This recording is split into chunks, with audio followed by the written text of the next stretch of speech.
try and put this in perspective and get a holistic view of what the long division actually means, where it comes from, why you're doing it. And I'm going to go back to the example I made yesterday of dividing 15 by 6. Right, and we said 15 divided by 6 gives us an answer of 2. The quotient. The quotient, yes. But there's also a remainder of 3. Now, the way to write that remainder is as such. Why? Because I've divided 6 into 15, or 6 is the divisor, right? And the answer to that was 2, but there's also a piece left because the other piece cannot divide by 6. That is why it's like it's left over. So when you write it as the answer, it is the quotient plus the remainder divided by 6 because it cannot divide. It can divide, but it's not going to give you a whole number integer. So you're sitting with a half, and if you press this on a calculator, you will see that you get 2.5, yes? Yes. And if you simplify this, you would get 2 plus a half, which is also 2.5. So the equation balances, it's equivalent. Okay, so the proper way to write out this calculation is to say, well, 15 divided by 6, and let's just give them their names again. That would be my divisor. That would be my dividend. Okay, dividend is the thing that's being split up, divided. If you talk about finance, about shares, we've talked about this before. So the dividend is the money that's being shared among the shareholders. Okay, and then we've got this called the quotient, and this would be the remainder. Notice that I'm making 3, the remainder, not 3 over 6 or the 6, because the 6 is still the divisor, right? Now, if I had to multiply this thing, or this equation rather, by 6, what would I get? I would get 15 equals 212. 6 times 2, right? There's a reason why I'm writing it like this, plus 3. Now let's go label these things again. It's not divided by 6 throughout the whole thing now. No, I multiplied by 6. Oh. I multiplied by 6. So to get rid of the denominator basically. So let's go label these guys again. That's my dividend. That is my what? What was 6? Divisor. My divisor. What was 2? Quotient. My quotient. And what is 3? Remainder. The remainder.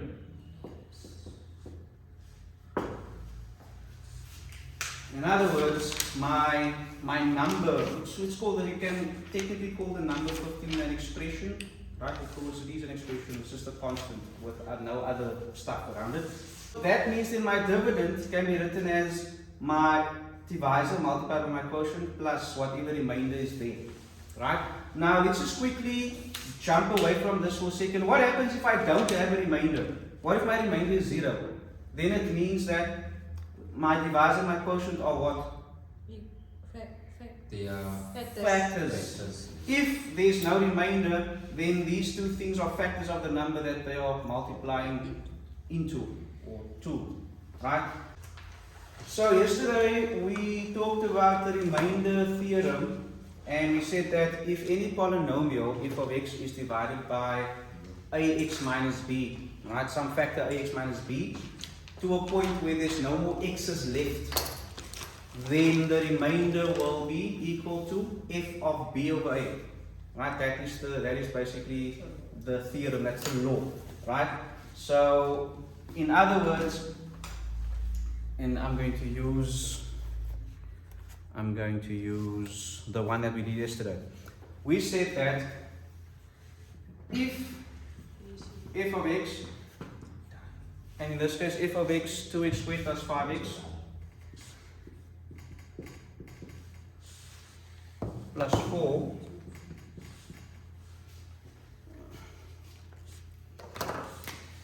is divided by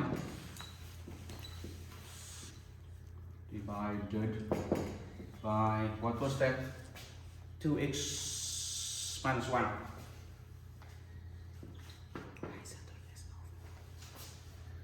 Until the remainder does not contain an x, the remainder will be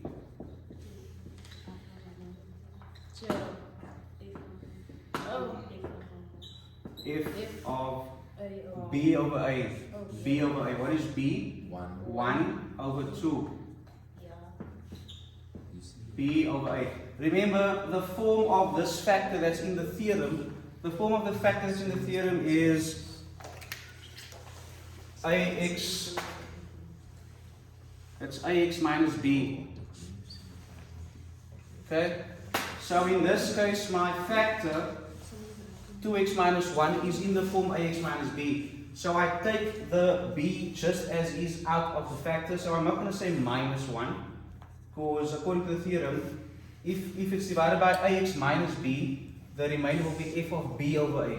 They did not include the sign, so it will just be the b. If this was 2x plus 1, then in terms of the standard form of the theorem, it would have been 2x minus 1 to make it plus. So then your b would be negative.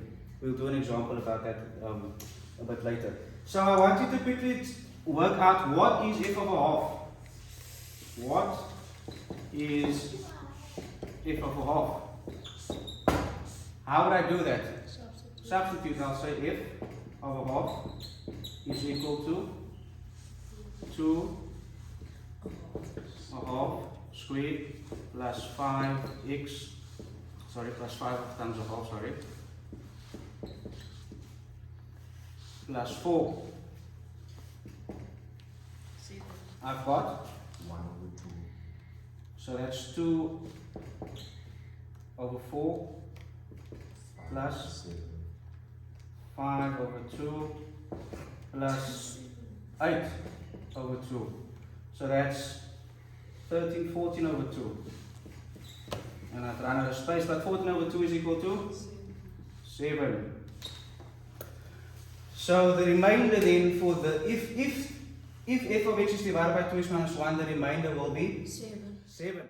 If 2x minus 1 is divided into 2x squared plus 5x plus 4, the remainder is 7. Now, the remainder theorem makes it possible for us to not have to use long division, but she asked yesterday repeatedly, sir, what is this q of x? What is q of x? Where does it fit in? Okay, so I'm going to show you now where it fits in. Let's do this the old-fashioned way, and the answer for our remainder must also be 7, right? So let's take that. So if 2x squared plus 5x plus 4 is divided by 2x minus 1. So how does this work? I've got some factor being divided into that polynomial. So how this, we're just going to learn the steps so that you know how to do this, because you're going to have to do it when you're going to find the factors of a cubic function and the roots rather, right? So 2x divides into 2x squared how many times? X times. X times, right? Because if you, what that means is 2x divides into there means 2x squared divided by 2x. That's what that means. What's happening is this factor is being divided into this polynomial, right? So the way we do it with algebraic expressions is we take the one with the highest power of x, in this case it's the x to the 1, and it divides into the first term, right? Okay, just bear with me, So 2x goes in, what does that mean? It goes into there. It means you're dividing this by that, right? If I say 3 goes into 6, that means 6 over 3. 3 go into, that's how you divide, right? So if this goes into there, I'm dividing like that. What's left after I've divided? X. And x. Right? And x.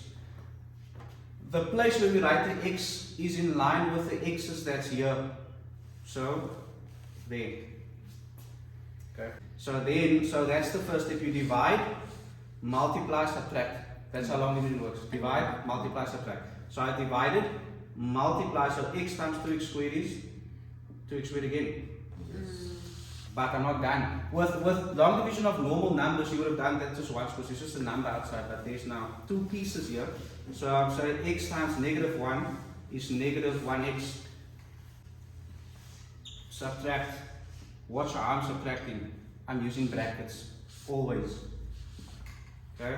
So I don't get my signs wrong. So 2x squared minus 2x squared is 0. 5x minus x is 5x plus x. So I'm actually just left with 6x. Are we still together? 5. Right? I've worked with, I've divided that in there, got an answer. Multiply that back here, get an answer. Multiply that with the minus 1 also, get an answer. Then I subtract this from that. And that's what's left. 2x squared minus 2x squared is 0x squared. It's nothing. 5x minus x is 5x plus x, which is 6x. Then, according to how we would normally long divide, we bring the other term down now. Yeah? Plus 4. Then I start the process again. 2x goes into 6x how many times? 3 times, right? So, I write, see how the 3 is now lining up with a constant there as well. 3 times 2x gives me 6x. 3 times minus 1 gives me Minus 3. minus 3. Subtract in brackets. 6x minus 6x gives me 0. 4 minus 3 gives me 7. Now, at this point, I must still check, can this go in there? No. Okay? This expression or polynomial is much bigger than just the 7. So it cannot divide into 7. So it will remain 7 over 2x minus 1, which means that 7 is the remainder. So that would be remainder of 7. So let's put this into perspective again. What happened here now? And think back to the numbers we used. I've taken 2x squared plus 5x plus 4. And I divided by 2x minus 1, yes? Then I got my answer. What was my quotient? The quotient is in fact that. Okay, so I've got the answer of x plus 3, but there was also the remainder of 7. But remember, 7 could not divide, so it remains 7 over 2x minus 1. Like we did with the 15 and the 6. So now I've got divisor. Okay, that's the arrow's pointing in the wrong direction. I've got divisor. I've got dividend.